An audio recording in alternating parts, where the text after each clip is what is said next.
Ketdik. Hurmatli aziz yurtdoshlar, fuqarolarimiz o'rtasida bugungi kunda joylarda faoliyat olib borayotgan, tumanlarda faoliyat olib borayotgan fuqarolik ishlari bo'yicha sudlardan norozilik kayfiyatlari kuchayib bormoqda.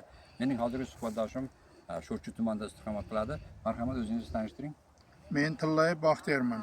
Sho'rchi dehqon oziq ovqat bozorida 1999-yil 15-iyulda ishga kirganman.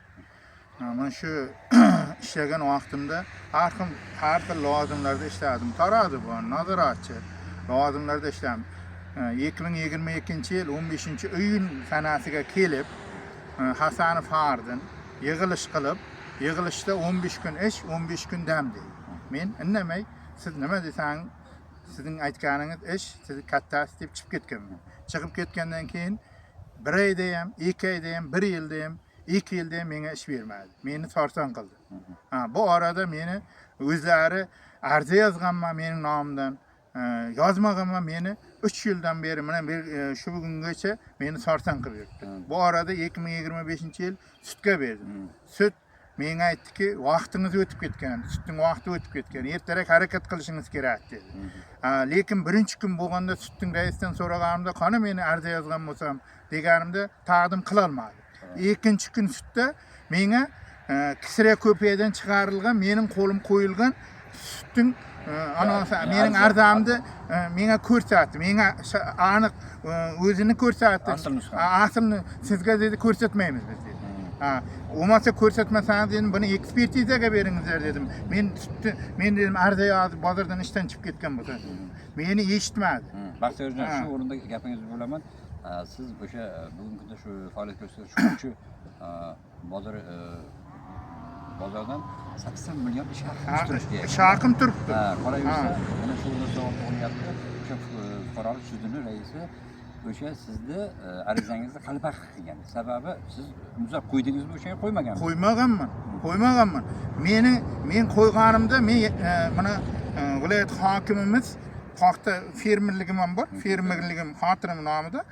Keyin birinchi bajarganim uchun Turkiyaga dedi, bajarganlarni dam olib kelasizlar dedi. Ham sayohat, ham ish o'rganib kelasizlar dedi. Menga obyektivkam tayyorlanglar deganda yagona darchaga borganimda meniki, aka siz fermerlik emas, bozorda tarozi bor, anoda turibsiz-ku dedi. Lavozimda dedi. Agar men turmaganimda u yagona darchadan chiqib kelmaydi-ku u narsa. Bu narsa chiqib kelmaydi. Shundan keyin men sudga berdim. Lekin meni hech kim eshitmadi. Men sudning raisiga aytdim, 6 ta farzandim bor. Meni kuydirmang bunday qilib dedim. Meni kuydirmang. Men shu raislardan ko'p mehnat qilman shu bozorda. Mehnatim singan dedim. Men bunday qilmang. Men arza yozganimda men erkakman. Arza yozganimda hozirim bana qilaman. Xudoning oldim, bandaning oldim. Men arza yozmaganman. Demak, o siz arza yozmagan. Arza yozmagan. Bitta narsa. Mana shu o'tgan davr mobaynida siz qancha sizga moddiy tomondan emas, ma'naviy zarar yetkazdi, to'g'rimi? Juda ko'p. Sizning hozir talabangiz bitta narsa bo'lyapti. Siz Respublika Oliy sudidan yordam so'rayman. Yordam so'rab, mana shu haqda haq, nohaqqa nohaq. To'ppa-to'g'ri. Mayli, men nohaq bo'lsam, nohaqligimni bo'yna qilib bersin. Men arza yozgan bo'lsam, arza yozganimda mana shu oparsin, mayli ekspertizadan o'tkazsin. Imzo qalbaqlashtirgan. Qalbaq qimati shunday qilarmidi?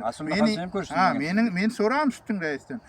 Keyin buxgalterim bor, Hasanov Fardin deydi. Shu odamni men uncha tushunmayman. Shu odamga kirib tursin dedi, bunoda nima deydi? Xolis sifatida. Lekin chiqarib berdi sudning raisi. Bizning raislar sudda qatnashgan ham yo'q. Bir advokatimi shu yerdan Dünon tumanidan bir advokat topib, o'zi qatnashdi. Ular kelmadi. Baxtiyorjon, katta rahmat, sog' omonman. Qolaversa, mana o'sha bizga murojaatchining gaplarini tingladingiz. Murojaatchi Respublika Oliy sudidan nazorat so'rayapti. Mana shu ishda oqni oq, qora qilishlarini so'rayapti.